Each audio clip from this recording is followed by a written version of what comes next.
You ask Tiger to solve. This deals with linear equations with one unknown.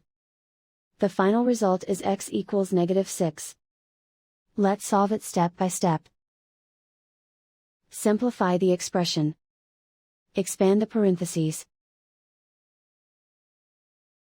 Simplify the arithmetic.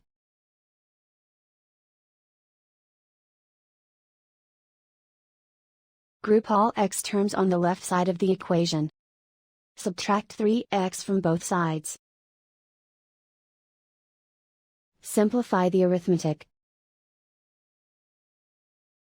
Group like terms.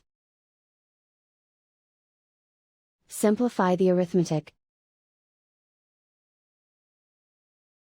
Isolate the x.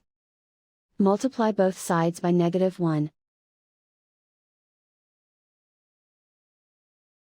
Remove the ones. Simplify the arithmetic. And so the final result is x equals -6.